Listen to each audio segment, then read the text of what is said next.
नमस्कार साथियों। तो भाई पिछले सेशंस में पूरी उम्मीद करता हूं कि आपने हर एक सेशन को प्रॉपर तरीके से पढ़ लिया होगा, क्योंकि देखो एक जाहिर सी बात है, जब तक आपने किसी युद्ध की तैयारी नहीं की और डायरेक्ट आप युद्ध में पहुंच गए तो भाई आपको पराजय मिलनी है। इसीलिए मैं आपसे कहूंगा कि यदि आप डायरेक्ट एमसीक्यू लगा रहे हैं तो उससे सबसे पहले आप क्या करिए, पहले हमारे पूरे लेक्चर्स पढ़िए, क्योंकि कम्युनिकेशन नेटवर्किंग को लेकर हमने इतने प्यारे सेशंस आपके लिए डिजाइन किए थे जिससे आपका कोई भी डाउट नहीं बचा होगा। चाहे वो किसी भी प्रकार का मॉडेम हो, मोबाइल टेक्नोलॉजी हो, पूरी की पूरी उम्मीद करूंगा कि आपने हर एक चीज को सिस्टमेटिक तरीके से पढ़ लिया होगा, दिमाग में बिठा लिया होगा और अब उसका हम करेंगे प्रैक्टिकल अप्लाइंस। जब तक कि वो थ्योरी कंप्लीट नहीं होगी तब तक प्रैक्टिकल अप्लाइंस नहीं हो सकता। तो चलिए, यदि आप लोगों ने अपनी थ्योरी प्रॉपर ढंग से पढ़ ली है तो एमसीक्यू के सिलसिले में जब हम सबसे पहले अपनी स्टडी करते हैं तो चलिए फटाफट स्विच करते हैं कि पहला क्वेश्चन आपको कौन सा मिलने वाला है। तो देखिए भाई, इनमें से किस डिवाइस को डम्ब डिवाइस कहा जाता है। अब आपको इनमें से ये बताना है कि किस डिवाइस को हम डम्ब डिवाइस की उपमा दे सकते हैं। देखिए, डम्ब डिवाइस का मतलब ये नहीं होता कि अपने आप में गूंगा होगा। एक्चुअल में डम्ब डिवाइस का मतलब होता है कि जिसमें इनपुट तो काफी सारे जा रहे हैं लेकिन वो अपने आप में इंटेलिजेंस के आधार पर तय नहीं कर सकता कि वो क्या सही देगा और क्या नहीं देगा। तो जाहिर सी बात है कि हमें इसमें अब क्या समझना है कि डम्ब डिवाइस एक ऐसी डिवाइस होती है जो इंटेलिजेंस का इस्तेमाल नहीं करेगी, केवल वो स्विच को अपने पास आने देगी और अपनी इंफॉर्मेशंस को उसके बाद आगे बढ़ा देगी, लेकिन इसमें वो ये तय नहीं कर पाएगी उसे क्या करना है क्या नहीं करना है। मतलब कई बार एक ऐसा घर में व्यक्ति होता है ना कि जिसे हम केवल ऑर्डर देते हैं, वो अपना खुद का दिमाग नहीं चला रहा है, तो हम कहते हैं अरे यार बिल्कुल ही डम्ब है, तुझे थोड़ा तो दिमाग खुद का लगाना चाहिए था ना।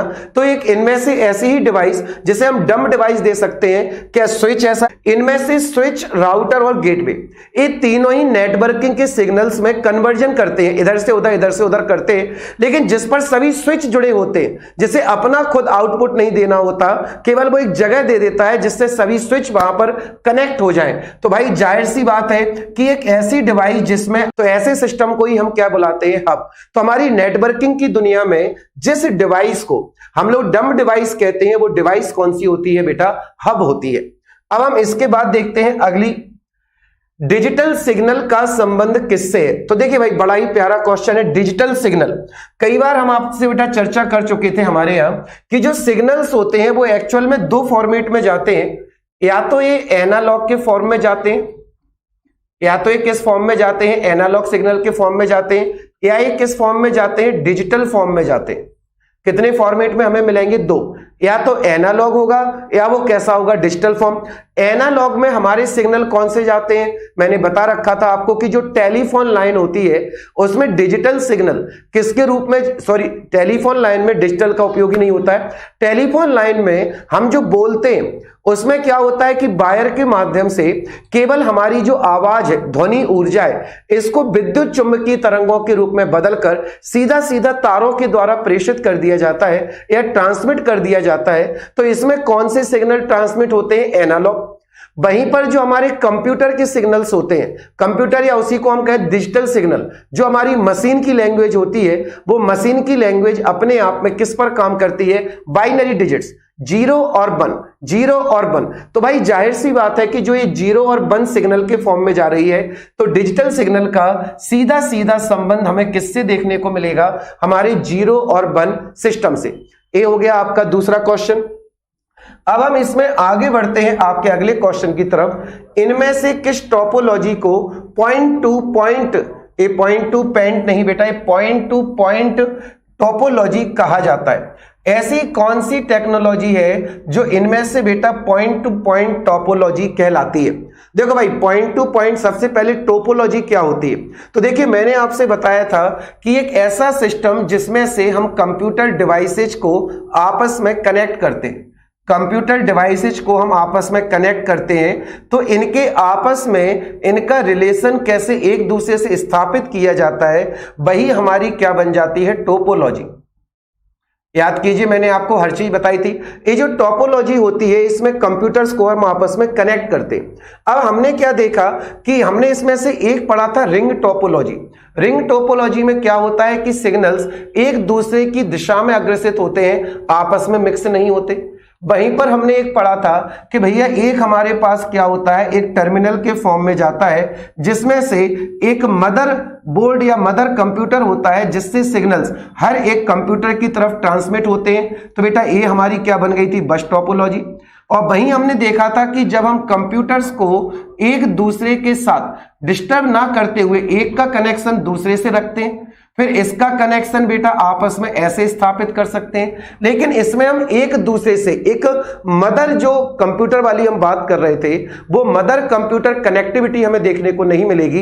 ये सभी पॉइंट टू पॉइंट एक दूसरे की तरफ ट्रांसमिट करते हैं। तो ऐसी कनेक्टिविटी हमें किस में मिलने वाली है, तो ऐसी कनेक्टिविटी हमें किस में मिलेगी, मैश टोपोलॉजी में।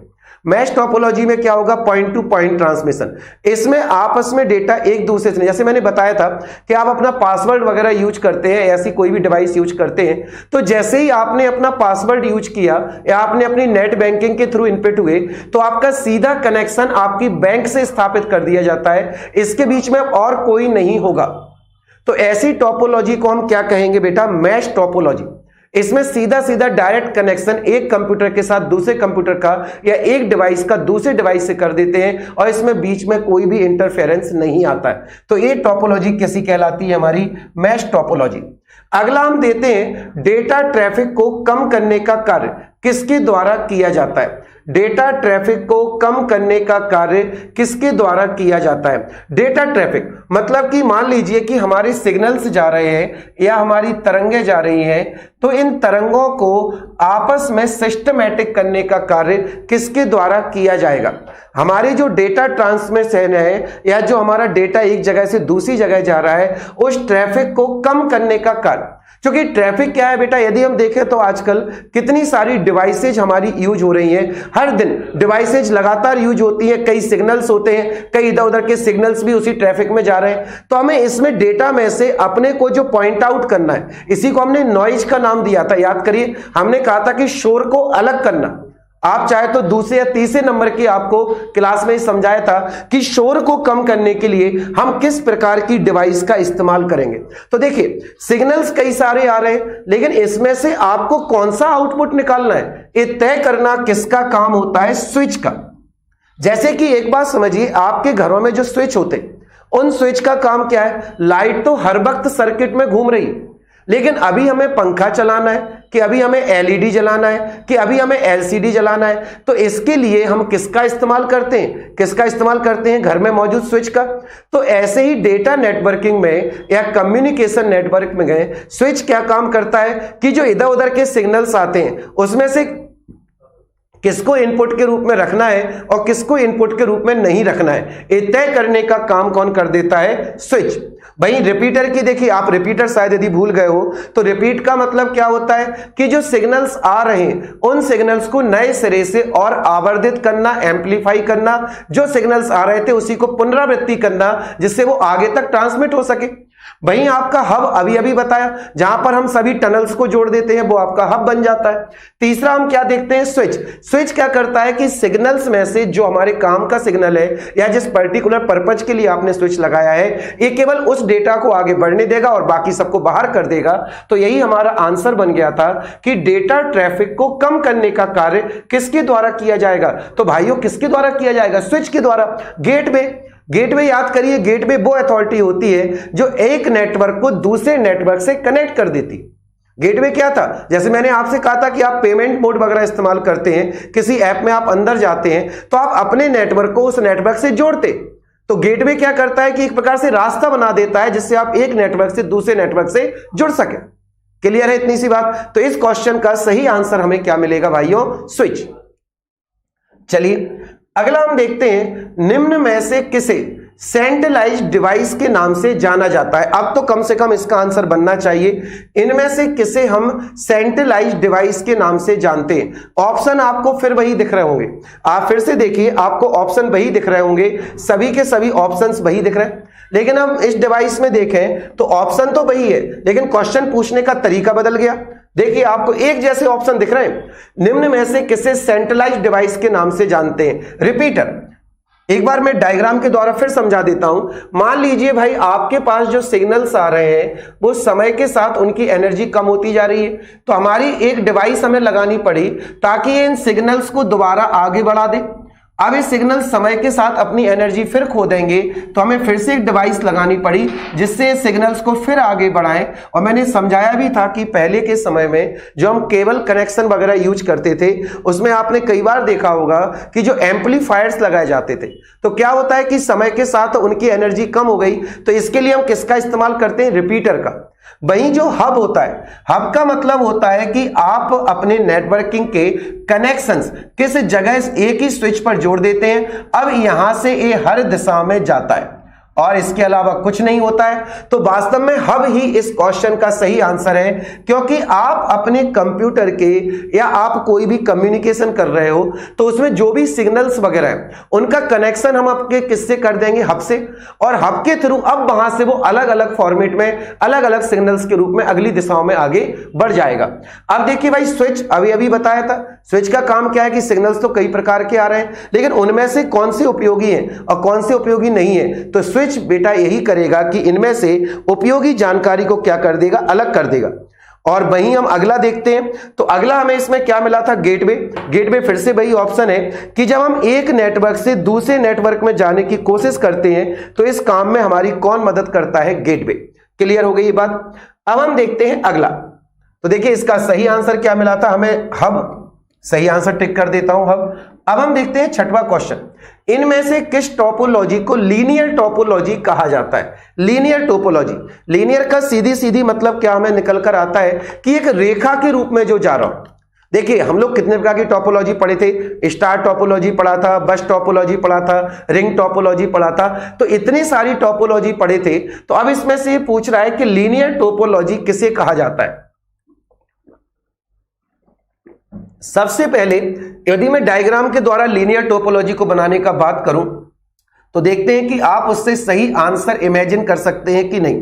मान लीजिए ये क्या हो गई, सेंट्रल लाइन, और सेंट्रल लाइन में पूरी इंफॉर्मेशन छुपी हुई है और इसका कनेक्शन हमने एक डिवाइस से कर दिया जिससे अपनी इंफॉर्मेशन इससे शेयर करेगा, और इसी सेंट्रल डिवाइस से हमने इसे भी आपका कनेक्ट कर दिया ताकि ये अपनी इंफॉर्मेशन इससे भी शेयर करेगा। अब हमने एक डिवाइस को इससे जोड़ दिया है, एक डिवाइस को इससे जोड़ दिया है। तो अब एक बात समझिए, यही हो गया आपका लीनियर टोपोलॉजी। लीनियर टोपोलॉजी में क्या होता है कि जो सेंट्रल लाइन होती है वो ये सिलेक्ट करती है कि हमें आसपास की कनेक्टेड डिवाइस से किस इंफॉर्मेशन को शेयर करना है, किस सिग्नल्स को आगे बढ़ाना है और किन सिग्नल्स को वहीं के वहीं रोकना है। तो लीनियर टोपोलॉजी में ऐसा सिग्नल होता है, ऐसा कनेक्शन बनाया जाता है। तो जाहिर सी बात है ऐसा डायग्राम हमेशा हमने किसके लिए पढ़ा था, बस टोपोलॉजी के लिए। ये टोपोलॉजी नहीं होता है, टोपोलॉजी, नेटवर्क्स को आपस में जोड़ना। तो इसका सही आंसर हमारा क्या बन जाएगा, बस टोपोलॉजी, क्योंकि बस टोपोलॉजी में ही हम एक सेंट्रल बोर्ड रखते हैं और उसके थ्रू डिवाइसेज को आपस में कनेक्ट कर देते हैं। तो आपका सही आंसर क्या बन जाएगा, इसका बन जाएगा लीनियर टोपोलॉजी का बस टोपोलॉजी। अब देखिए, अब हम देखते हैं अगला क्वेश्चन। कंप्यूटर और कीबोर्ड के मध्य जो संचरण होता है वो इनमें से कौन सा होता है। ए ऑटोमेटिक होता है, ए हाफ डुप्लेक्स होता है, फुल डुप्लेक्स होता है, या ये सिंप्लेक्स होता है। जल्दी से बताइए इसका क्या आंसर आएगा, सिंप्लेक्स, हाफ डुप्लेक्स, डुप्लेक्स, या इसका हमें मिलेगा ऑटोमेटिक। तो देखिए सबसे पहले होता क्या है कि आप सपोज दैट कीबोर्ड का इस्तेमाल कर रहे हैं और कीबोर्ड के थ्रू आपका कौन जुड़ा हुआ है, सेंट्रल प्रोसेसर, या यही हो गया आपका सीपीयू। अब होता क्या है कि कंप्यूटर और कीबोर्ड, जाहिर सी बात है कि पहले आपके कीबोर्ड के सिग्नल पूरे के पूरे कहां जाएंगे, सीपीयू के पास, क्योंकि इसमें जो आप टाइप कर रहे हो आप कंप्यूटर की लैंग्वेज में वो ट्रांसफर होगा और उसके बाद उसका प्रदर्शन कहां होगा, मॉनिटर पर। तो इसमें सीधा सीधा सिग्नल केवल एक दिशा में जाता है, ऐसा नहीं कि मॉनिटर आपके कीबोर्ड को लौटा के कुछ देगा। तो जाहिर सी बात है कि जब भी सिग्नल्स का फ्लो या नेटवर्किंग में जो भी डेटा आप ट्रांसमिट कर रहे हैं वो केवल और केवल एक डायरेक्शन में जाए, उसमें कुछ रिटर्न ना हो, केवल एक डायरेक्शन में फ्लो हो, तो उसे हम क्या बुलाते हैं, सिंप्लेक्स। फिर से बता दूं, जब भी हमारे सिग्नल्स का फ्लो यूनी डायरेक्शनल मतलब एक दिशीय होता है तो इसे हम क्या बुलाते हैं, सिंप्लेक्स। लेकिन जब हमारे सिग्नल्स का फ्लो एक साइड से जा सकता है और बदले में दूसरी साइड से हो सकता है, लेकिन एक कैसा हो 1 by 1। 1 by 1 का मतलब होता है कि जब एक सिग्नल जा रहा है तो दूसरा सिग्नल उस समय नहीं आएगा, फिर आपको इधर ब्रेक करना पड़ेगा, तब इधर से सिग्नल्स का फ्लो होगा। अब इधर से करना चाहते हो तो भी नहीं होगा, पहले इसे ब्रेक करना पड़ेगा तब सिग्नल्स का फ्लो होगा। जैसे कि हमारी वॉकी टॉकी, जब हम वॉकी टॉकी पर बात करते हैं तो वॉकी टॉकी पर जब आप प्रेस करते हैं तो आप अपनी आवाज सामने वाले को पहुंचा सकते हैं, लेकिन उस समय वो बोलेगा, उसकी आवाज आप तक नहीं पहुंचेगी। ऐसे में आपको अपना स्विच ऑफ करना पड़ेगा। अब ऐसे में आपका फ्लो रुकेगा, उधर से ट्रांजैक्शन चालू हो जाएगा। तो ये मोड कौन सा होता है? Half duplex. जबकि आप अपने मोबाइल और टेलीफोन पर जो बात करते हैं एक ऐसा होता है फुल्ली डुप्लेक्स। फुल्ली डुप्लेक्स क्यों होता है? क्योंकि इसमें इधर से उधर से दोनों सिग्नल्स पर हमें कोई भी लाइन ब्रेक नहीं करनी होती है। लाइंस का फ्लो एक दूसरे की तरफ कंटिन्यूअस चलता रहता है और ऐसी मेथड हमारी क्या कहलाती है? ये होती है फुल्ली डुप्लेक्स। तो देखिए जाहिर सी बात है कि कीबोर्ड में हमेशा हम इनपुट यूनि डायरेक्शनल फ्लो करते हैं, तो इस क्वेश्चन का सही आंसर हमें क्या मिलेगा? सिंप्लेक्स फ्लो या सिंप्लेक्स कम्युनिकेशन। क्लियर है इतनी सी बात? अब हम देखते हैं इसके बाद अगला क्वेश्चन, किस प्रकार के केबल में तार आपस में उलझे होते हैं?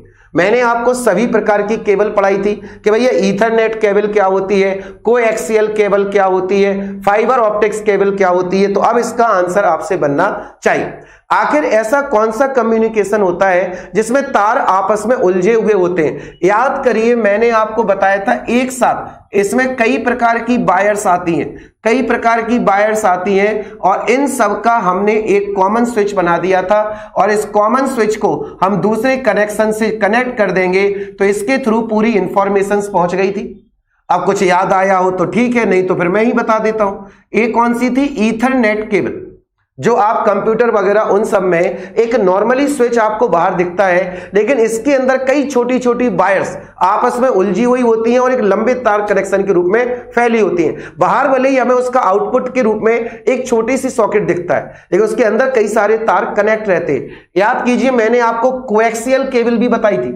सही आंसर तो इसका क्या हो गया? Ethernet cable. इसमें तार उलझे होते हैं। कोएक्सियल केबल में क्या था कि इसमें एक मेटल का टुकड़ा था। याद कीजिए इसमें एक मेटल का टुकड़ा होता है, मेटल के टुकड़े के चारों तरफ हम इसमें एक बेड कंडक्टर या कुचालक की लेयर रखते हैं और कुचालक की लेयर के ऊपर याद कीजिए फिर हमने अगेन इस पर एक दूसरी मेटल की, याद कीजिए इस पर चारों तरफ से एक जाली बिछाई जाती है जो इसे चारों तरफ से कवर करती है, एक प्रॉपर करंट डाटा के लिए और दूसरा बेटा प्रॉपर अर्थिंग के लिए।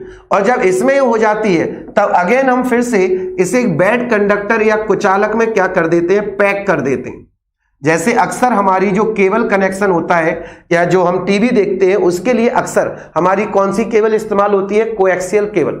वहीं पर एक एडवांस ट्रांसमिशन में कौन सी केबल इस्तेमाल की जाती है? Fibre optics cable.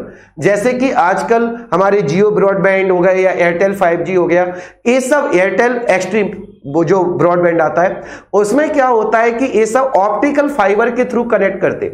Optical fibre में मैंने बता रखा था आपको कि इसमें एक बहुत ही बारीक तार होता है और जो अपने आप में किसका बना होता है? सिलिका का। याद रखिए वो अपने आप में किसका बना हुआ था? सिलिका का या SiO2 का। और SiO2 से ही, सिलिका से हम एक विशेष केबल तैयार करते हैं जिसके अंदर जो डेटा ट्रांसमिशन होता है वो बहुत ही ज्यादा फास्ट होता है। इसमें जो डेटा ट्रांसमिशन होता है या इधर से इधर जो डेटा पहुंचाया जाता है वो कैसा होता है? बहुत तेज होता है। और बहुत तेज होने का कारण होता है क्योंकि इसके अंदर फिजिक्स की कौन सी इंसिडेंट हमें देखने को मिलती है? TIR, total internal reflection. क्योंकि इसके अंदर पूर्ण आंतरिक परावर्तन का होता है तो इसमें एनर्जी का लॉस लाइन में ना के बराबर होता है। और जब एनर्जी लॉस ही लाइन में जो ना के बराबर हो रहा है तो जाहिर सी बात है कि इसका हमें आउटपुट कैसा मिलेगा? बहुत ही शानदार आउटपुट मिलेगा। इसीलिए इसमें एनर्जी लॉस नहीं होता, तो इसके द्वारा ट्रांसमिशन काफी फास्ट भी होता है और काफी दूरी तक जा सकता है। वहीं हम कोएक्सियल केबल में देखते हैं कि कोएक्सियल केबल में हम हाई फ्रीक्वेंसी के डेटा को भेजते हैं और इसकी जो विड्थ होती है डेटा की वो काफी ज्यादा होती है क्योंकि आपके मल्टीमीडिया को आगे ट्रांसमिट कर रहा है। तो भैया ये थी आपकी कोएक्सियल केबल। और जब बहुत सारे तार आपस में उलझे होते हैं और उसके द्वारा हम कनेक्शन करते हैं। तो एक कौन सी केबल बन गई थी हमारी? ईथरनेट केबल, जिसका उपयोग हम बेटा आमतौर पर हमारे कंप्यूटर डिवाइसेज में डेटा ट्रांसफर एक दूसरी डिवाइस से करने में करते हैं। ब्लूटूथ का आविष्कार किसने किया था? ब्लूटूथ याद कीजिए, हम लोगों ने कई प्रकार की वायरलेस टेक्नोलॉजी को लेकर चर्चा की थी और जो वायरलेस टेक्नोलॉजी को लेकर हमने चर्चा की थी उसमें हमने पहले या दूसरे नंबर पर किसका उपयोग किया था बेटा? ब्लूटूथ। और मैंने बताया भी था कि जो ब्लूटूथ नाम है वो किसी डिवाइस के आधार पर नहीं रखा है। ब्लूटूथ कौन हुए हैं भाई? हमारे डेनमार्क के राजा, और डेनमार्क के राजा का सरनेम था ब्लूटूथ और उसी के आधार पर इस डिवाइस का नाम रख दिया ब्लूटूथ। लेकिन क्वेश्चन सीधा सीधा सा है कि भैया वो तो उनके नाम पर हमने ब्लूटूथ चुरा लिया, नाम ही तो चुराया था, लेकिन चलो ठीक है, उनको हमने श्रद्धांजलि दे दी कि भाई उनके नाम पर ब्लूटूथ रख दिया। लेकिन इसकी खोज किसने की थी? क्योंकि ब्लूटूथ में होता क्या है कि ब्लूटूथ में हम रेडियो सिग्नल्स के थ्रू बिना किसी वायर कनेक्शन के अपनी डिवाइस के इनपुट को या उस डिवाइस के आउटपुट को दूसरी डिवाइस पर कैच करते, क्योंकि इसमें जो ट्रांसमीटर होता है वो ट्रांसमीटर सिग्नल्स को इस फॉर्मेट में कन्वर्ट कर देता है जिसे उसका रिसीवर कैच कर लेता है और दोनों साइड ही ब्लूटूथ डिवाइस का कनेक्शन जरूरी है। लेकिन ऐसी टेक्नोलॉजी की खोज किसके द्वारा की गई थी? The principal question is that who had discovered Bluetooth? तो देखिए इसका सही आंसर हमें क्या मिलता है? जैकबस कार्नेलिस हार्टसन। मैंने पहले भी याद करवाया था आपको रेगुलर लेक्चर में कि हार्टसन का नाम जरूर याद रखें। आजकल ब्लूटूथ जब ऑन होता है तो किसी को पता भी नहीं होता कि भाई आप मोबाइल से बात कर रहे हैं तो हार्ट, दिल, आप अपने दिल की बात पहुंचा देते हैं बिना तार के। क्यों? क्योंकि आप ब्लूटूथ से कनेक्ट है। तो उसी से याद रखिए हार्टसन, जैकब कार्नेलिस हार्टसन। ब्लूटूथ का आविष्कार इन्हीं के द्वारा किया गया था और ये वेरी मच इंपॉर्टेंट क्वेश्चन है क्योंकि आजकल ब्लूटूथ डिवाइसेज का उपयोग सबसे ज्यादा बढ़ता जा रहा है। एक और आप देखते हैं कि आजकल कीबोर्ड भी हमारे कैसे कनेक्टिविटी आने लगे? ब्लूटूथ।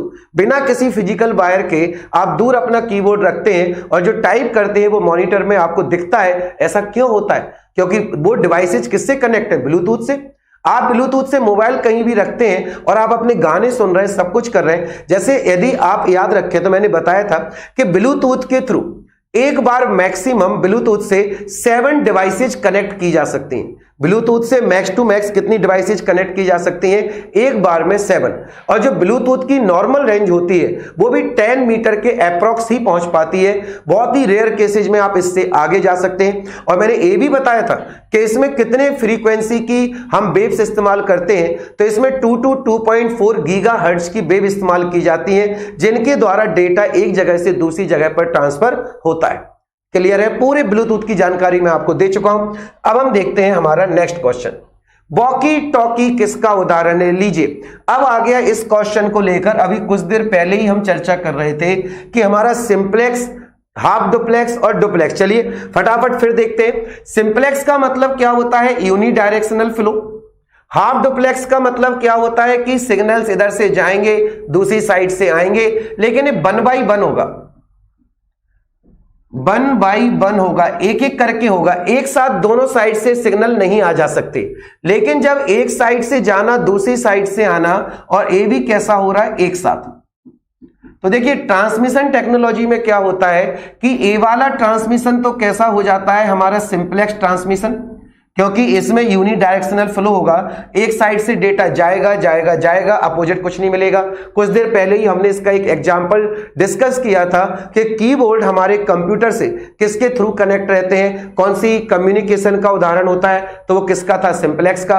वहीं अब हम देखते हैं कि जो बेटा आपका वॉकी टॉकी है, वॉकी टॉकी में वास्तव में एक साइड से सिग्नल जाते हैं, फिर इधर से लाइन ब्रेक होती है, तब इधर से सिग्नल्स का फ्लो इधर होता है, तब ए लाइन ब्रेक होगी, तब दोबारा सिग्नल जाएगा, और इसे प्रोसेस को हम क्या नाम देते हैं? Half duplex. ये याद रखिए, एक ऐसा होता है हाफ डुप्लेक्स जिसमें सिग्नल 1 by 1 एक साथ दोनों तरह से ट्रांसमिशन इधर से उधर नहीं हो सकता। पहले ट्रांसमिशन इधर होगा, फिर अगेन ट्रांसमिशन इधर होगा, फिर इधर होगा, फिर इधर होगा, और ये सिलसिला चलता रहेगा। और जब एक साथ होता है तो इसे हम क्या बुलाते हैं? Fully duplex. ए ट्रांसमिशन कैसा होता है? Fully duplex. और इसका सबसे अच्छा एग्जाम्पल क्या होते हैं? हमारे मोबाइल्स, हमारे टेलीफोन्स, क्योंकि इनमें ट्रांसमिशन हमेशा कैसा रहेगा, एक साथ दोनों साइड से फ्लो हो सकता है। चलिए अब हम देखते हैं नेक्स्ट क्वेश्चन। इनमें से कौन सा निर्देशित माध्यम में शामिल नहीं है? निर्देशित माध्यम का मतलब क्या होता है? गाइडेड। गाइडेड याद कीजिए, मैंने आपको बताया था कि गाइडेड का मतलब क्या होता है, सिग्नल्स का फ्लो होता है कि जब सिग्नल्स एक जगह से दूसरी जगह सिग्नल जाते हैं, लेकिन वो कैसे होते हैं, दो बताए थे, एक वायर्ड और दूसरा था अनवायर्ड। अनवायर्ड में क्या होता है, निर्देशित का मतलब क्या होता है कि इसमें डेटा का जो ट्रांसफर होता है वो मोस्टली एनालॉग के फॉर्म में होता है। भले ही आप डिजिटल कन्वर्ट करें अपनी डिवाइस में, लेकिन आप फिजिकली किसी ना किसी तार का कनेक्शन रखते हैं जिससे एक डिवाइस दूसरे डिवाइस से कनेक्ट रहती। तो ये हमारा ट्रांसमिशन कैसा होता है, वायर्ड। तो अब ये पूछा जा रहा है कि देखो जो गाइडेड होता है, गाइडेड का मतलब ही क्या होता है, वायर्ड। याद कीजिए यही बताया था कि इनमें से कौन सा निर्देशित माध्यम है जो गाइडेड मीडियम में शामिल नहीं है। गाइडेड मीडियम का सीधा सीधा सा मतलब ही क्या निकलता है कि इसमें सिग्नल एक से दूसरी जगह जा रहा है, लेकिन वो किसी केबल के माध्यम से, किसी तार के माध्यम से, किसी फिजिकल वस्तु के माध्यम से कनेक्ट हो रहा है। तो ऐसा ट्रांसमिशन हमारा कैसा हो जाता है, निर्देशित माध्यम हो जाता है, या इसी को हम कहते हैं गाइडेड मीडियम। लेकिन ऐसा सोचिए कि जब आप किसी डेटा को बिना किसी फिजिकल वायर के कनेक्शन के एक जगह से दूसरी जगह पहुंचा रहे हैं, तो ऐसा ट्रांसमिशन हमारा हो जाता है अनगाइडेड, अनवायर्ड या अनिर्देशित ट्रांसमिशन। तो देखिए ट्विस्टेड पेयर केबल, अभी अभी ईथरनेट के बारे में पढ़ा था, याद रखिए ईथरनेट को ही हम क्या बुलाते हैं, ट्विस्टेड, क्योंकि उसमें कई सारे तार उलझे हुए होते हैं। फाइबर ऑप्टिकल केबल, इसमें हमारी फाइबर लाइन हमेशा जुड़ती है। तीसरा हम देखते हैं कोएक्सियल केबल, बताया था केबल में जो इस्तेमाल होती है। जबकि डी ऑप्शन आपको क्या दिख रहा है, रेडियो वेव ट्रांसमिशन, जिसमें आप क्या कर रहे हैं कि रेडियो वेव्स को इधर से उधर पहुंचा रहे हैं। जैसे एक बहुत ही छोटा रेडियो वेव ट्रांसमिशन में आपको बताऊं, आप रिमोट कंट्रोल के द्वारा एसी ऑन करते हैं, अपनी टीवी ऑन करते हैं, तो रिमोट जब आप ऑन करते हैं कोई तार तो कनेक्ट नहीं होता, तो इसे हम क्या बुलाते हैं, अनिर्देशित। निर्देशित का मतलब कभी ये ना समझिए कि हमने डायरेक्शन दिया वैसा ही काम हुआ। निर्देशित का मतलब होता है वायर्ड, जिसमें कोई तार जुड़ा हो, और जब कोई तार नहीं जुड़ा, कोई फिजिकल कनेक्शन नहीं है, तो भी डेटा ट्रांसमिशन हो रहा है। तो ये किससे पॉसिबल है बेटा, रेडियो वेव ट्रांसमिशन, क्योंकि इसमें रेडियो वेव्स एक जगह से दूसरी जगह पहुंच गई। जैसे यदि आपके दिमाग में क्लिक कर रहा हो, तो हम लोग जो अपना रिमोट इस्तेमाल करते हैं, रिमोट के थ्रू कौन सी वेव्स आगे बढ़ती हैं, रिमोट के थ्रू बेटा हमेशा अवरक्त इंफ्रारेड आगे बढ़ती है, इसीलिए उसमें छोटी छोटी सी लाइट होती है, वो जलती रहती है। तो उसी के थ्रू डेटा कहां पहुंचता है, आगे। अब हम देखते हैं नेक्स्ट क्वेश्चन अपना। टेक्स्ट में वर्णित मेल सर्वर प्रोटोकॉल किसका उपयोग इनमें से करेगा? देखिए सीधा सीधा क्वेश्चन है, the mail server uses the protocols describe in the text. देखिए इस क्वेश्चन को हम देखें तो वास्तव में हमें क्या समझ में आता है, मैंने आपको पहले भी कहा था कि प्रोटोकॉल का मतलब क्या होता है, नियम। जब भी हम अपनी कंप्यूटर टेक्नोलॉजी में किसी फाइल का इस्तेमाल करते हैं एक जगह से दूसरी जगह या इधर से उधर डेटा ट्रांसफर करने में, तो हर एक फाइल अपने आप में क्या फॉलो करती है, एक प्रोटोकॉल, जिसमें मेलिंग के लिए एक अलग प्रोटोकॉल होता है। और जबकि बेटा उस मेल में जो आप टेक्स्ट टाइप कर रहे हैं, उस टेक्स्ट टाइप करने में आप जिस प्रोटोकॉल का इस्तेमाल करते हैं वो प्रोटोकॉल कौन सा होता है, पीओपी। कौन सा प्रोटोकॉल होता है, याद रखिए भाई, टेक्स्ट में वर्णित मेल सर्वर प्रोटोकॉल। जब आप मेल का यूज करते हैं ट्रांसमिशन के लिए, वो एक अलग प्रोटोकॉल है। जबकि आप उस मेल में जो टेक्स्ट या अटैच यूज कर रहे हैं, तो भाई वो किस फॉर्म में होते हैं, तो हमेशा याद रखिए इन पर कौन सा प्रोटोकॉल लगता है, पीओपी। चलिए अगला हम देखते हैं, इंटरनेट क्या है, एक स्थानीय कंप्यूटर नेटवर्क, कंप्यूटरों का एक विश्वव्यापी वेब नेटवर्क, कंप्यूटरों का एक परस्पर नेटवर्क, कंप्यूटरों का एक विश्वव्यापी वेब परस्पर नेटवर्क जो कि आपस में संवाद करने के लिए एक सामान्य प्रोटोकॉल का उपयोग करता है। तो देखिए सबसे पहली बात अपन लोगों ने क्या सीखा था, अपना नेट देखा था, आपका इंट्रानेट देखा था, इंटरनेट देखा था। तो होता क्या है, ये सब हमारे किसके टाइप देखे थे हमने, याद कीजिए, लैन, दूसरा हमने क्या देखा था, मैन, और तीसरा क्या देखा था, बैन। देखिए जब हम लैन की बात करते हैं, लोकल एरिया नेटवर्क, तो लोकल एरिया नेटवर्क में याद कीजिए हमने आपको PAN भी पढ़ाया था, पर्सनल एरिया नेटवर्क, कि भाई आप एक कमरे में इस्तेमाल कर रहे हैं कोई भी डिवाइस। इसी का हमने दूसरा क्या देखा था, कैंपस। एरिया नेटवर्क जब आप एक बड़े कैंपस में इस्तेमाल करते हैं। वहीं बेटा मैन का मतलब क्या होता है? मेट्रोपॉलिटन, जब उस डिवाइस का कवरेज एरिया एक नगर मतलब लगभग 25 से 30 किलोमीटर की एरिया रेंज में होता है तो उसे हम क्या बुलाते हैं? मैन। जबकि बैन का मतलब क्या होता है? वाइड एरिया नेटवर्क, एक ऐसी कनेक्टिविटी जो ये 20-25 किलोमीटर नहीं पूरे विश्वव्यापी हो जाती है, उसका कनेक्शन, उसकी कनेक्टिविटी हम पूरे वर्ल्ड वाइड कर देते हैं। तो इंटरनेट हमेशा किसका टाइप होता है? बैन का। और अब आप सीधा इसका आंसर समझ सकते हैं कि एक स्थानीय कंप्यूटर नेटवर्क होता तो भैया इसका मतलब क्या होता है? लैन। कंप्यूटरों का एक विश्वव्यापी वेब नेटवर्क, ये ऑप्शन हो सकता है, लेकिन एक कंप्यूटर्स की बात कर रहा है, जबकि हमें आपस में नेटवर्क को कनेक्ट करना है। कंप्यूटर तो भाई हम केबल से कनेक्ट कर सकते हैं, ब्लूटूथ से कनेक्ट कर सकते हैं, लेकिन कंप्यूटर पर जो नेटवर्क सिग्नल जा रहे हैं हमें उन्हें आपस में कनेक्ट करना है, और ये किसके थ्रू पॉसिबल होता है? तो जाहिर सी बात है इंटरनेट।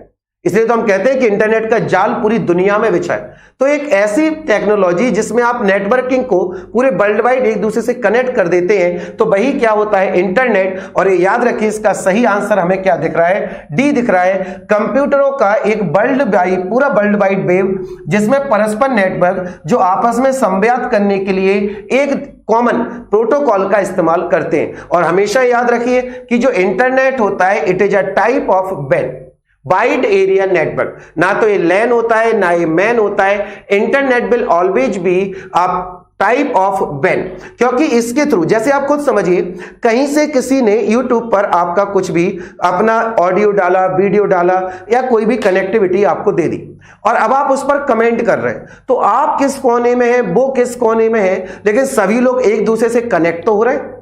और जाहिर सी बात है कि जब हम एक दूसरे से कनेक्ट हो रहे हैं तो यही कनेक्टिविटी हमारी क्या बन जाती है? Wide area network. और इसमें एक कॉमन प्रोटोकॉल इस्तेमाल होता है जिसके थ्रू हम सभी की कनेक्टिविटी एक दूसरे से हो जाती है। चलिए अब हम देखते हैं अगला क्वेश्चन। ब्रॉडबैंड कनेक्शन के लिए कम से कम कितनी बैंडविड्थ की आवश्यकता होती है? तो देखो भाई, जो ब्रॉडबैंड कनेक्शन हम लोग इस्तेमाल करते हैं, तो ब्रॉडबैंड कनेक्शन जो घर में लगाए जाते हैं, हमेशा याद रखिए कि इनकी हमें जो बैंडविड्थ मिलने वाली है वो हमेशा और हमेशा कितनी होती है? 256 किलोबाइट्स पर सेकेंड। जो ब्रॉडबैंड होते हैं, जो बैंडविड्थ मतलब बैंड की जो चौड़ाई होती है बेटा, जिस पर हमारे सिग्नल्स काम करते हैं, कनेक्टिविटी आती है, उसकी मिनिमम कितनी बैंडविड्थ होती है तब हम उसे ब्रॉडबैंड कनेक्शन कह सकते हैं। तो हमेशा याद रखिए कि इसके लिए मिनिमम बैंडविड्थ कितनी होनी चाहिए? 256 kbps। क्लियर हुई इतनी सी बात? चलिए अब हम देखते हैं अगला क्वेश्चन। मॉडेम का मतलब क्या है? ये तो भाई बता ही सकते हो कि मॉडेम का मतलब क्या है। मॉडेम, मॉड्यूलेटर, डीमॉड्यूलेटर, याद आ गया? मॉड्यूलेटर और डीमॉड्यूलेटर इनका ही कंबाइंड फॉर्म क्या कहलाता है? देखिए लिखा हुआ है मॉडेम। मॉड्यूलेटर और डीमॉड्यूलेटर, यही क्या है? मॉडेम का फुल फॉर्म। देखिए मॉड्यूलेशन क्या होता है? मॉड्यूलेशन का सीधा सा मतलब होता है कि आपके पास जो भी सिग्नल्स आ रहे हैं उन सिग्नल्स का फॉर्म बदलकर उन्हें ट्रांसमिट करना। और वहीं डीमॉड्यूलेशन का मतलब क्या होता है कि अब आपके पास जो डिजिटल सिग्नल आ रहे हैं अब आप उन्हें किस में कन्वर्ट कर लें? एनालॉग में। तो वास्तव में ये टेक्नोलॉजी 22 वर्ष काम करती है, मॉड्यूलेशन एंड डीमॉड्यूलेशन। क्या है कि जो एनालॉग आया उन्हें डिजिटल में कन्वर्ट किया, डिजिटल को एनालॉग में कन्वर्ट किया, तो दोनों ही प्रॉपर वे में जब ये कनेक्टिविटी करती है तो बेटा इसी का कंबाइंड फॉर्म क्या कहलाता है? मॉडेम। और यही डिवाइस आपके टेक्नोलॉजी में मतलब नेट कनेक्टिविटी में काम आती है, क्योंकि analogue digital, digital to analogue, या एनालॉग और डिजिटल भी ना हो तो दूसरा किसी फॉर्म का सिग्नल हो, इस सिग्नल्स का कन्वर्जन जिससे हम डेटा को आगे ट्रांसमिट कर सकें, तो ये कंबाइंड टेक्नोलॉजी क्या कहलाती है? हमारी मॉडेम। इसके बाद अगला क्वेश्चन देखते हैं, ईएफटी क्या है? ईएफटी क्या है? चलो देखते हैं भाई। Electronic fund transfer. फंड का मतलब तो भाई मजाक हो गया, गोलमाल मूवी नहीं चल रही। सीधी सीधी बात है कि ईएफटी का जाहिर सी बात है सही आंसर क्या निकल कर आता है? Electronic fund transfer. क्योंकि इसमें आप इलेक्ट्रॉनिक कम्युनिकेशन का उपयोग करके अपने फंड को ट्रांसफर कर रहे हैं, अपनी प्रॉपर्टी, मतलब प्रॉपर्टी से मतलब होता है कि बेटा जो मूवेबल प्रॉपर्टी होती है, जो आपके एसेट्स होते हैं मूवेबल, आप उनको ट्रांसफर कर रहे हैं। तो इसी को हम शॉर्ट में क्या कहते हैं, EFT। कई बार आपने सुना होगा कि EFT करवा रहा हूं मैं अपने पैसों की। तो EFT का मतलब क्या है, इलेक्ट्रॉनिक फंड ट्रांसफर। क्या आपने इलेक्ट्रॉनिक मींस का उपयोग करके फंड को, पैसे को एक जगह से दूसरी जगह ट्रांसफर कर दिया, तो यही ट्रांसमिशन या यही कम्युनिकेशन क्या बन जाता है हमारा, EFT। क्लियर हुआ? चलिए देखते हैं अगला क्वेश्चन। हाइपरलिंक क्या है? देखिए आपने HTTP देखा ही होगा, प्रोटोकॉल होता है हाइपरलिंक टेक्स्ट वाला।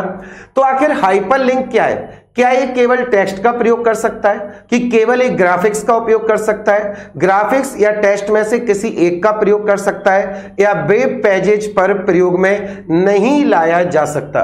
तो देखिए हाइपरलिंक होता क्या है।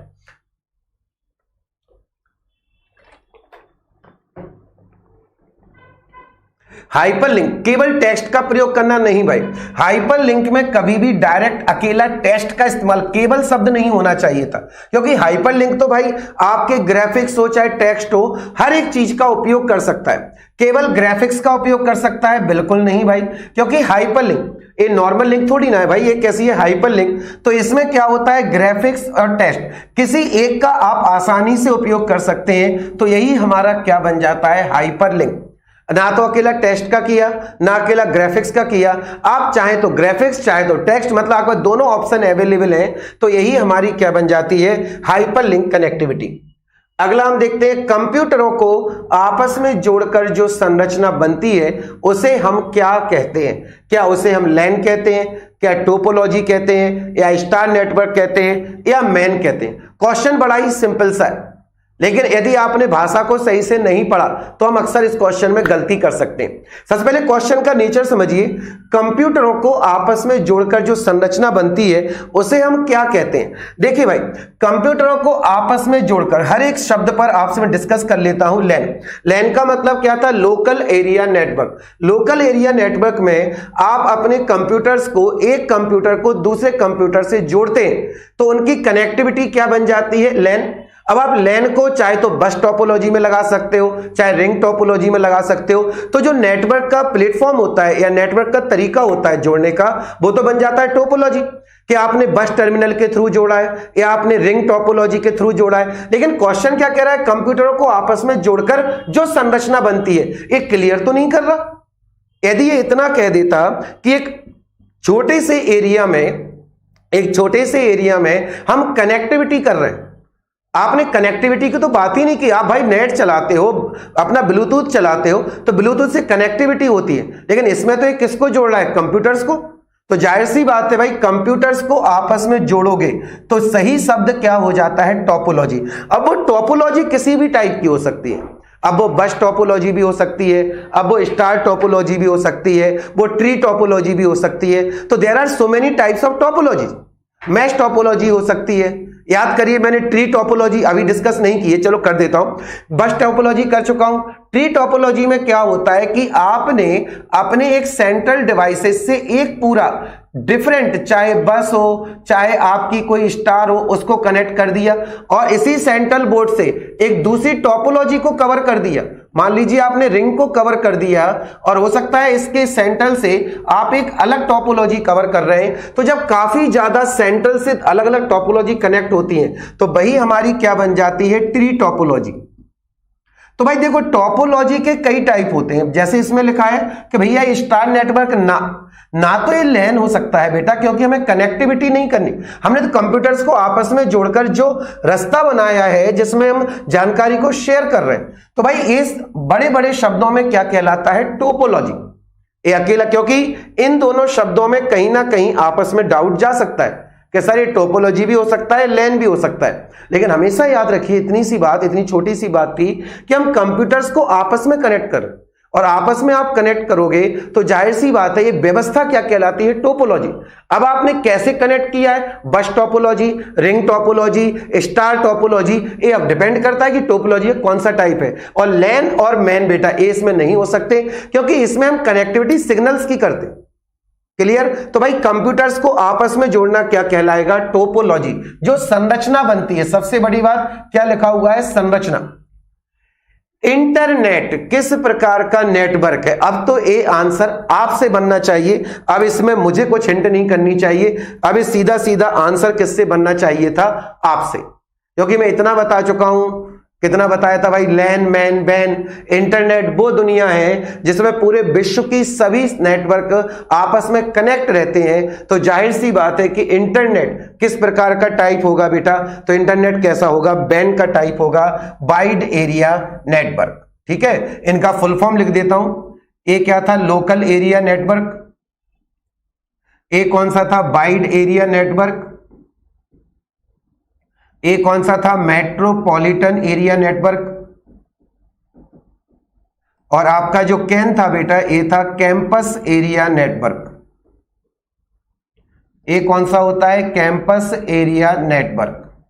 चलिए अब हम देखते हैं इसमें दूसरा। किस नेटवर्क टोपोलॉजी में मुख्य नोड फेल हो जाने पर पूरा नेटवर्क ही फेल हो जाता है? ये है अच्छा क्वेश्चन। इसे हम बुला सकते हैं कि भाई एक ऐसा प्यारा क्वेश्चन है जिसमें क्या हो रहा है? किस नेटवर्क टोपोलॉजी में मुख्य नोड फेल हो जाने पर पूरा नेटवर्क फेल हो जाता है? तो देखो ट्री में क्या हो रहा था? ट्री में क्या होता है कि भाई एक आपका जैसे एक कनेक्टिविटी हो गई, इसके थ्रू हमने एक टोपोलॉजी को जोड़ दिया था, हमने इसके थ्रू दूसरी टोपोलॉजी को जोड़ दिया था। एक कंप्यूटर नहीं है, याद रखना। मान लीजिए रिंग टोपोलॉजी है या कहीं पर कोई बस टोपोलॉजी है। बस में क्या होता है? बस में लीनियर ट्रांसमिशन होता है।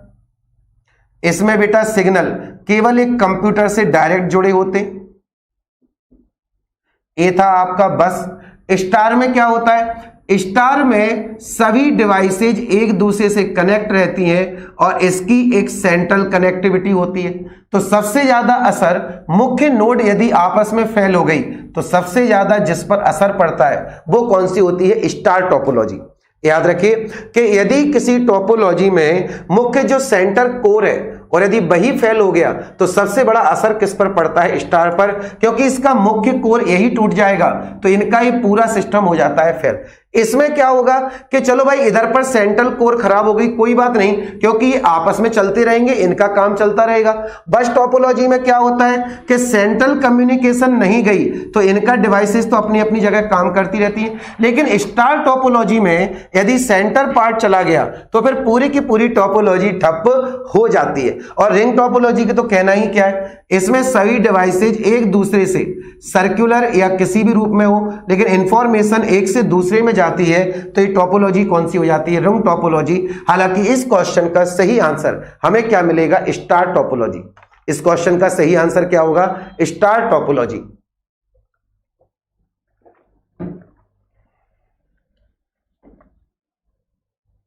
एफडीआई क्या है?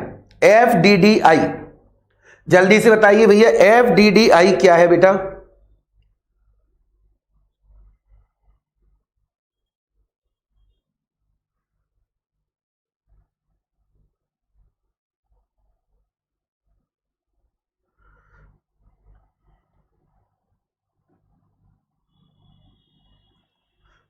जी क्या हुआ?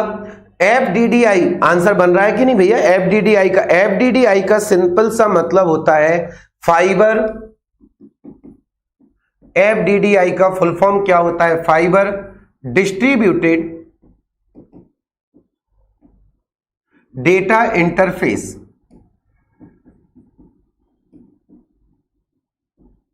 देखिए एफडीडीआई का फुल फॉर्म क्या होता है बेटा? Fibre distributed data interface. अब आपसे एफडीडीआई का पूछा गया है कि आखिर ये रिंग नेटवर्क है कि ये स्टार नेटवर्क है कि भाई ये आपका मैश नेटवर्क है या ये बस आधारित नेटवर्क है?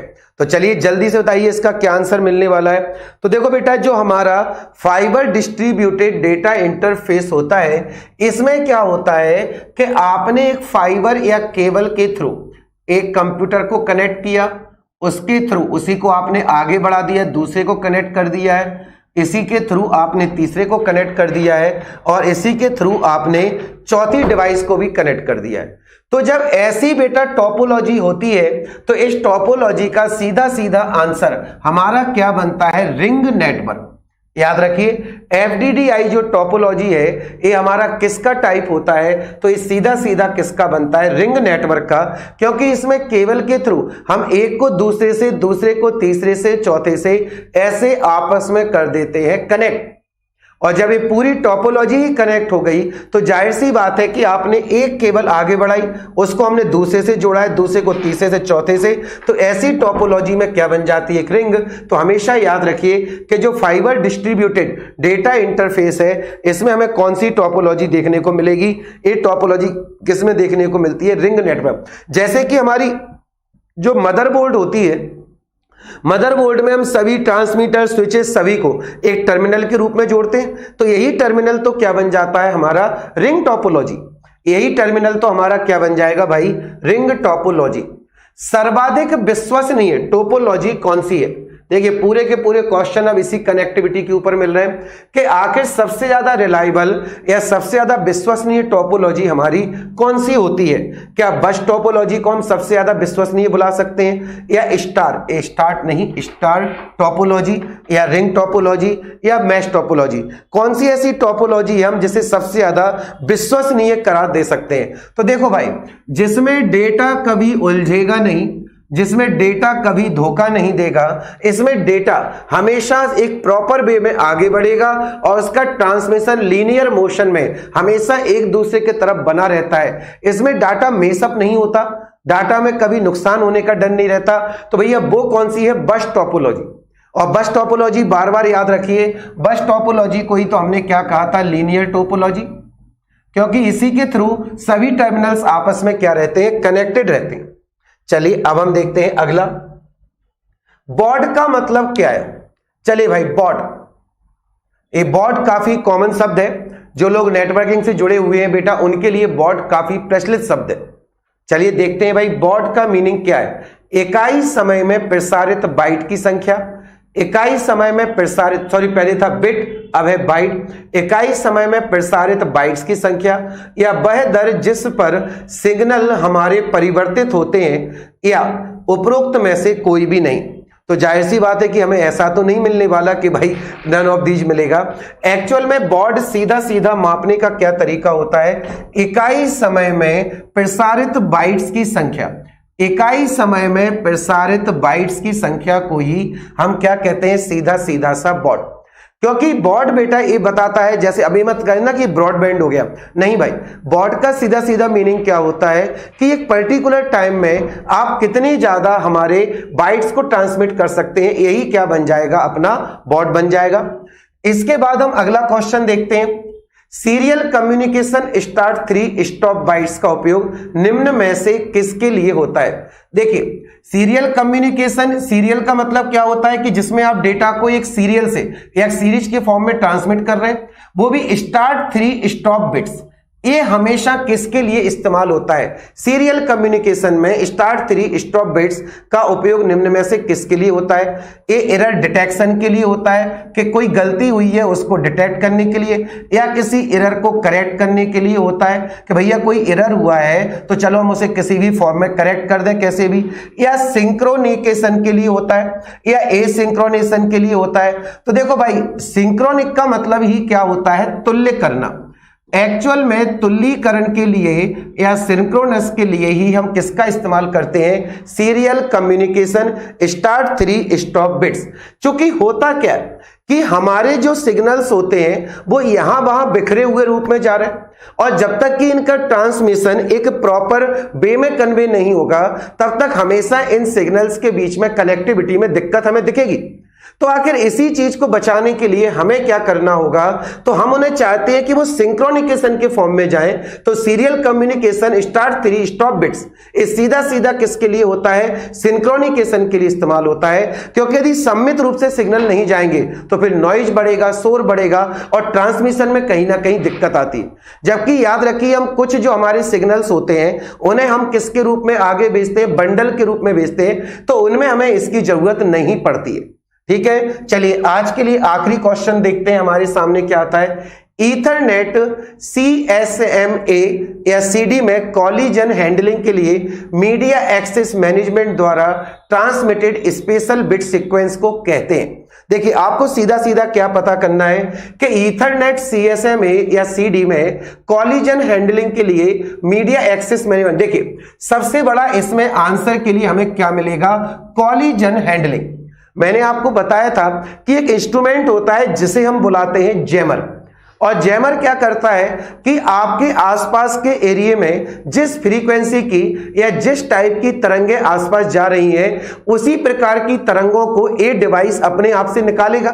तो जब सेम फ्रीक्वेंसी की तरंगें उस एरिया में जा रही हैं और वही आपकी जो डिवाइस है वो उसी फ्रीक्वेंसी की तरंगें निकालेगा, तो दोनों ही तरंगें ओवरलैप कर जाती हैं। और सबसे बड़ी बात कि जो हमारी डिवाइस होती है जैमर, उससे जो हम सिग्नल्स निकालते हैं वो हम उसका फेज अलग रख देते हैं, कला अलग हो जाती है, तो वो दोनों इस तरीके से ओवरलैप कर जाते हैं जिससे कि सिग्नल्स का ट्रांसमिशन ही रुक जाता है और वो सिग्नल अपने आउटपुट के फॉर्म में नहीं आ पाता। तो चलिए फटाफट क्वेश्चन दोबारा पढ़ते हैं।